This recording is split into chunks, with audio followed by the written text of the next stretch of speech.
Broadcasting from the business capital of the world, this is the Podcast Business News Network. And welcome back, everybody. I'm always fascinated every time we get together here, meeting different people and their journeys and how they give back to our communities. And I found a gentleman that has been doing just that for many decades as a school psychologist, specifically at the Reed Union School District in California. And we've made him our Diamond of the Decade, gotten so much insight on what students need, what they're thinking, and how to move their academic life forward and life in general. Same thing for parents, too, with those challenges. And now it's actually spun around. People are interested in the actual occupation of school psychologists. So we're going to dig into that today and more with Allan Philip Gold, who joins us on the program today. Allan, how you doing? Okay, thank you. How are you? Very well, very well. Good to have you back here. And funny things happen when you check your email, instantfeedbacksteve@gmail.com. And got a couple of emails, people asking questions about your career. Could we dig into that? Sure. Would love to. By the way, phone lines are available too, 631-438-1576. So this one is from Lisa in Pittsburgh. She says, my son is considering a master's in school psychology. Do you have any advice, and are internships in schools ever offered? Yes. The answer to the second question is they're not only offered, but they are required. One needs to do a year of internship after having the graduate school courses because you need to practice.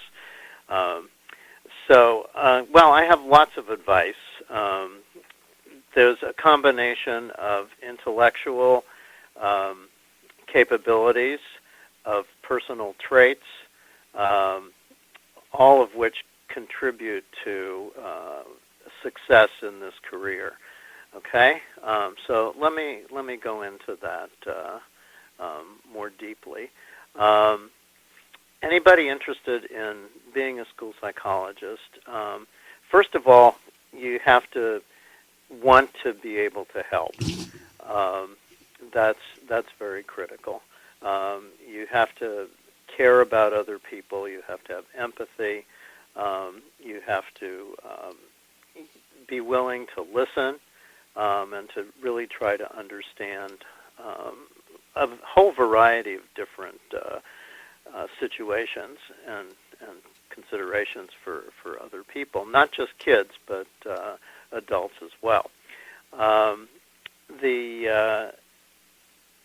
Some advice that I have is that if that's your goal, is to help other people, and I hope it is, the job of a school psychologist, I really look at it as being a Renaissance person. And by that I mean there are lots of hats to wear.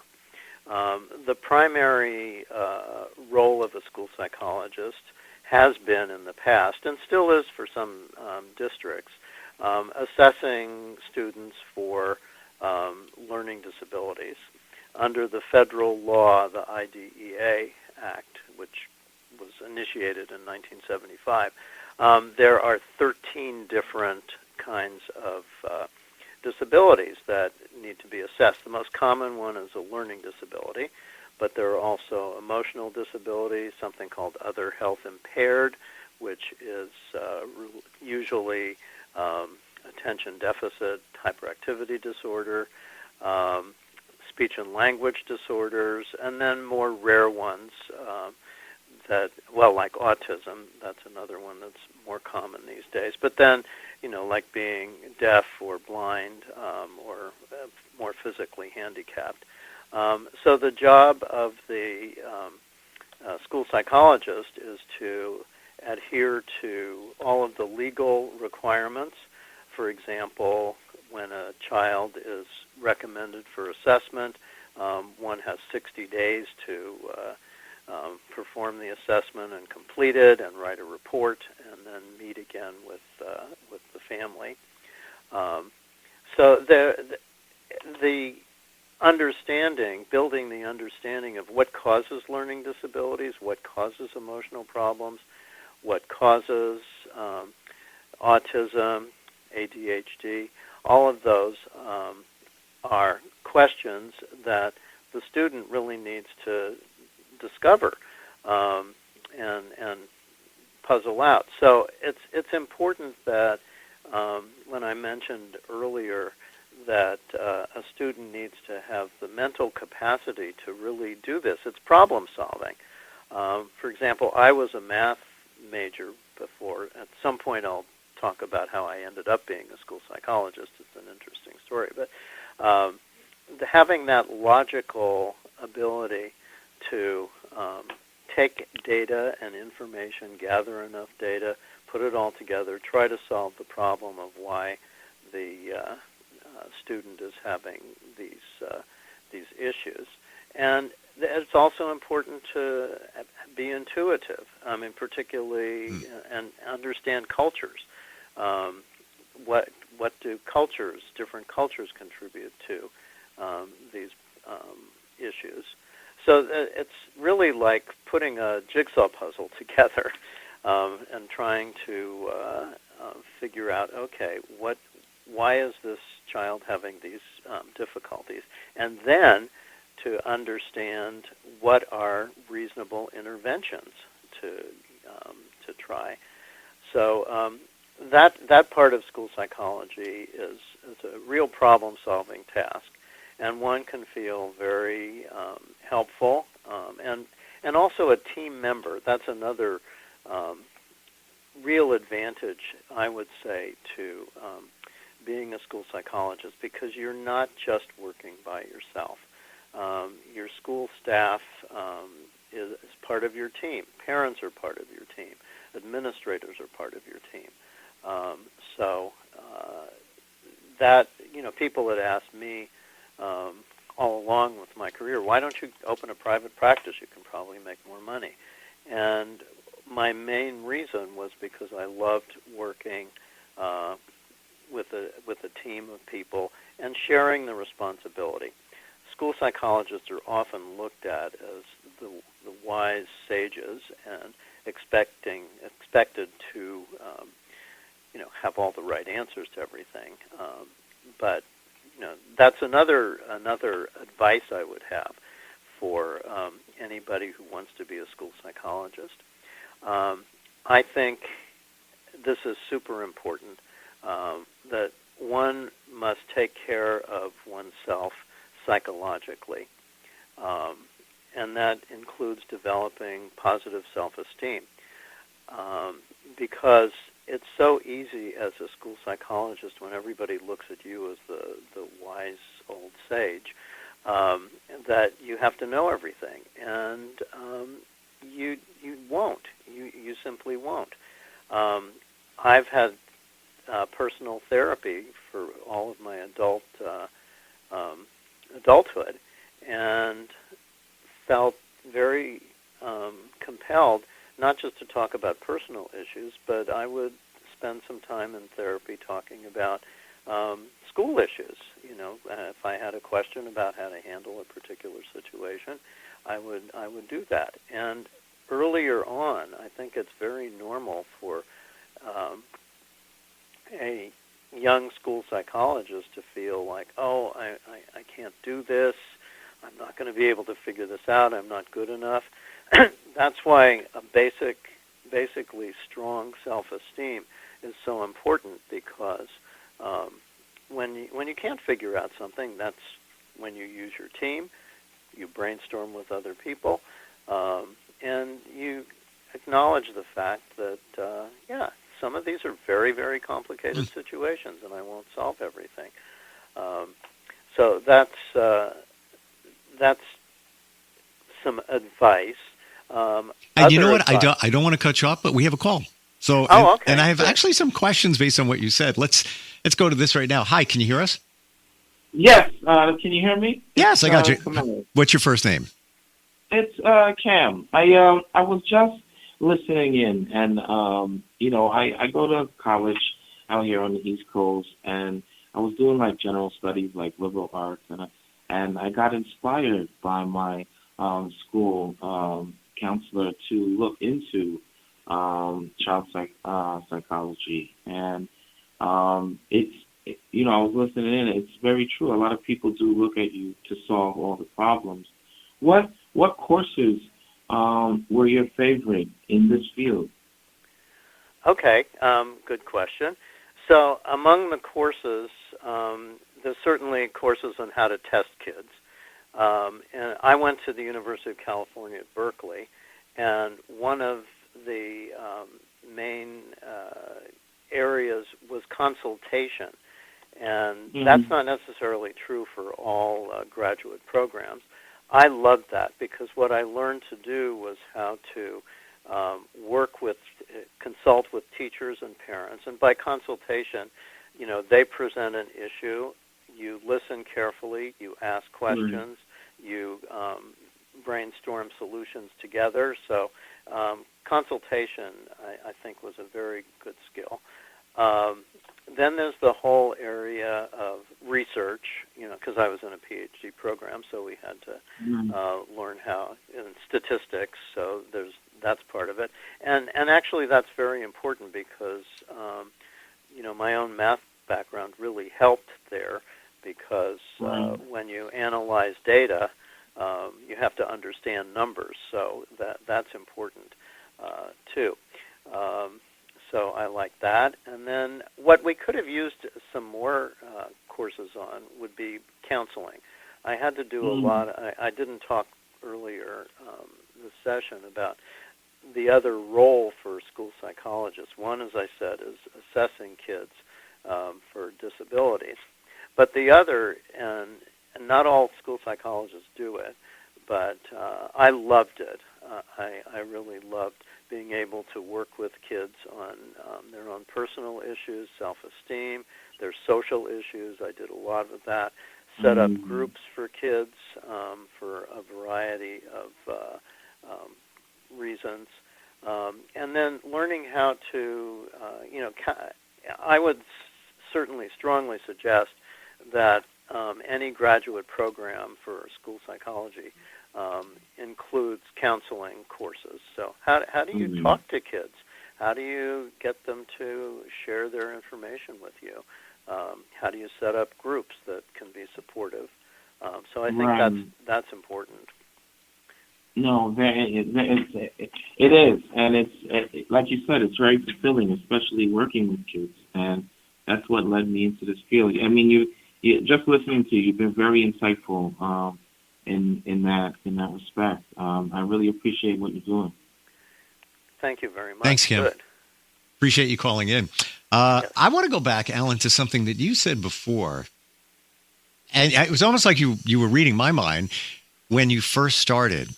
And it sounded like any field that we begin, a little unsure. Like, this is new to me. I don't know, maybe if I can do this. Did you have really that feeling when you first began in child psychology? Yeah, I did. In fact, I told my interns over the years, I said it took me 25 years to actually really know what I was doing. That's not exactly true, but I had that sort of confidence that gradually built up. I don't know if I ever told you how I became a school psychologist. No, I remember the math thing that you were proficient in that, but no, tell us. Well, can I tell you? Because it's one of my favorite stories, the most ironic story of my life. Please. So I graduated from UC Berkeley in 1967 with a degree in mathematics, and I started a PhD program in statistics. But I was in the middle of the Vietnam War, and I was in the last cohort of graduate students who had 1 year of deferment. So in 1968, I had to decide, do I go to Canada? Do I go to jail? Because I was very anti-war. I grew up on a campus that was all about war protest. Do I get drafted and possibly killed, or do I join the Army Reserve? Well, I was only, 21 years old at the time, so I wasn't ready to go to Canada or jail.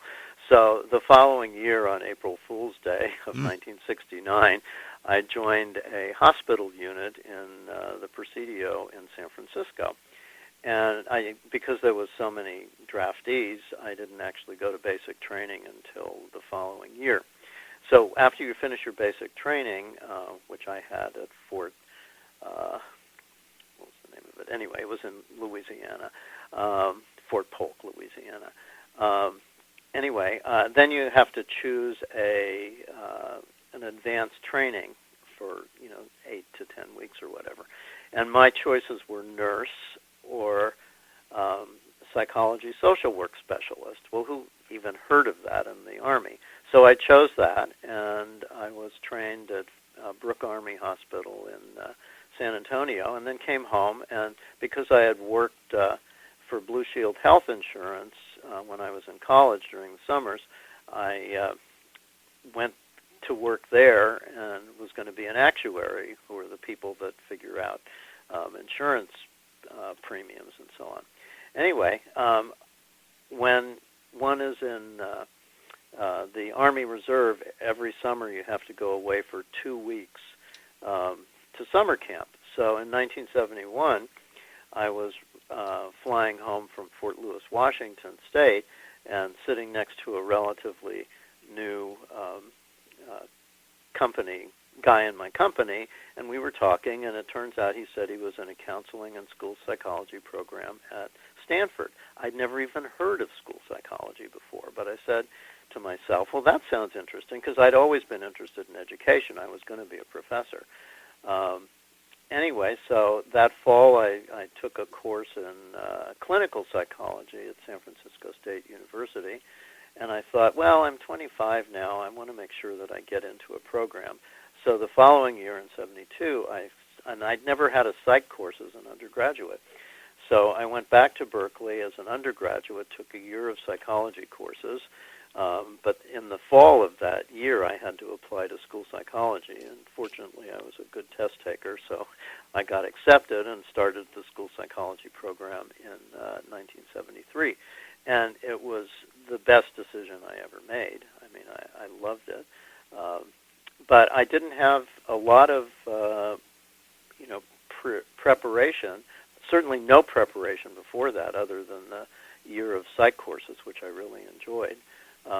So when I started graduate school, everything was new and interesting, and I just sucked it up. I mean, in a positive way, I just loved learning all of those new skills. And it was a 4-year program, and including 1 year of internship.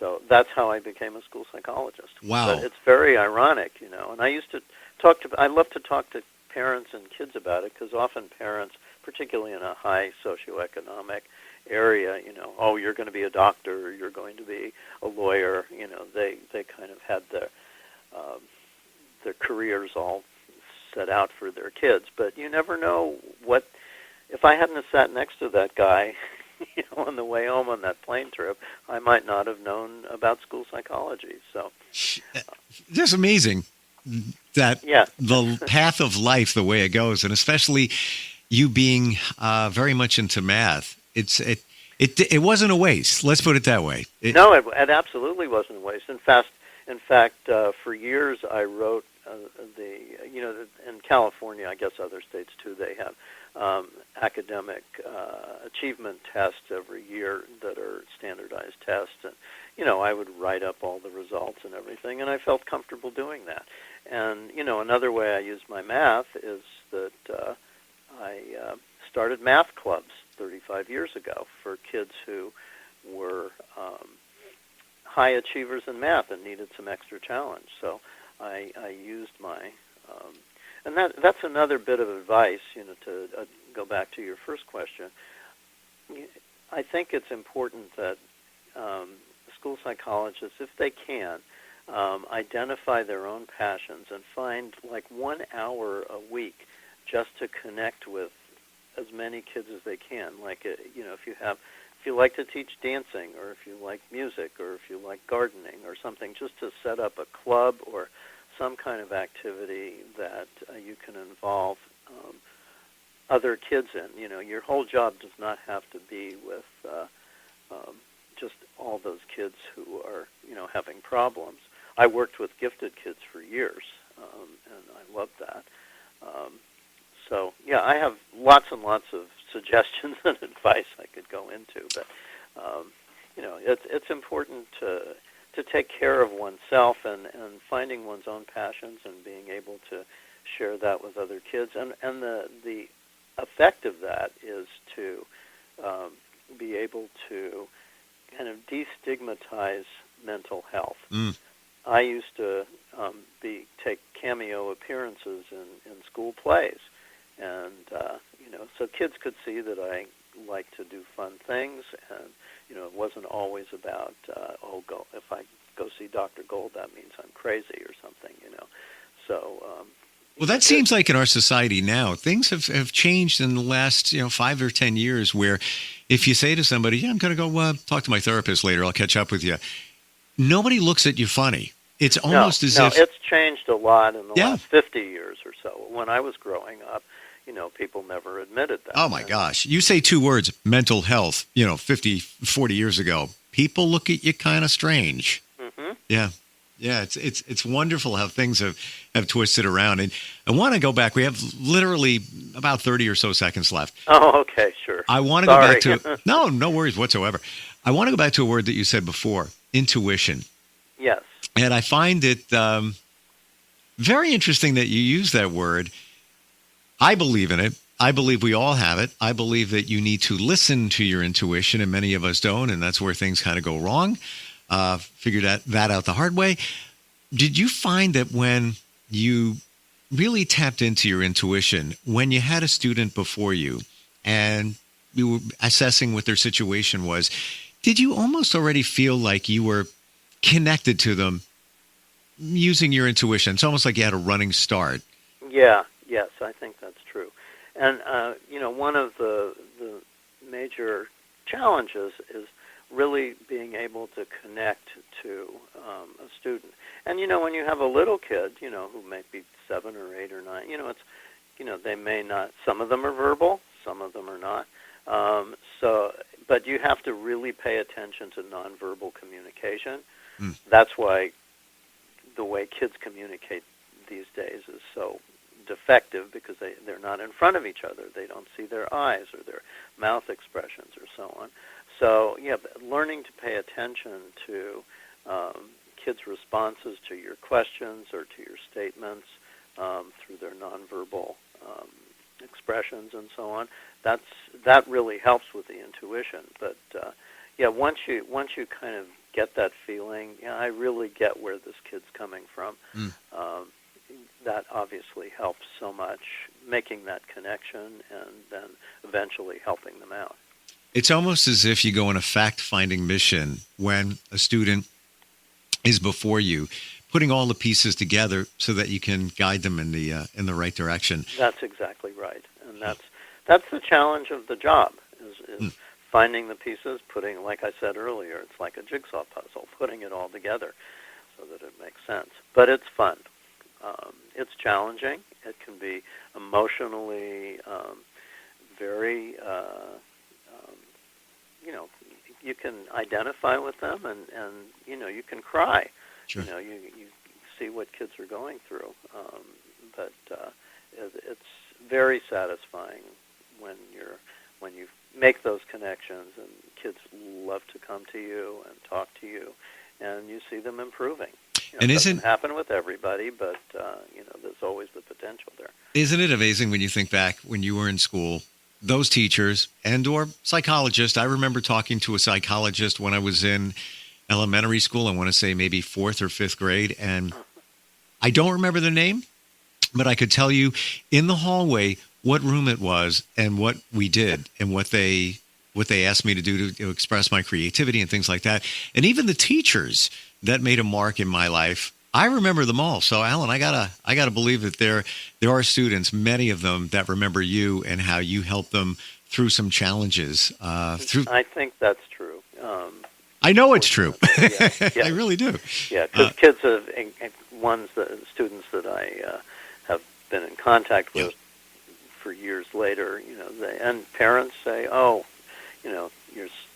my son or my daughter really remembered you," and so on. So, Yeah, it's very satisfying that way. Wonderful. Allan, great having you on here. Thank you for all the insight on the psychology end of things, but also on the occupational side of things for our listeners. And that's one of the reasons you're our Diamond of the Decade. Thanks again, and looking forward next time we get a chance to catch up. Okay, very good. Thank you. We'll be right back. Thanks so much. Thank you. Broadcasting from the business capital of the world, this is the Podcast Business News Network. It's Thursday night, and you're grabbing drinks with some friends. Started off with a pitcher for the table, which quickly becomes two. There's pool. And there's the photo booth. All right, everybody squeeze in. Say cheese! Followed naturally by an order of wings. And another. Can we get some extra ranch sauce? Then there's the ceremonial nightcap. So what are we doing this weekend? And lastly, it's back to the car, which, if you're buzzed,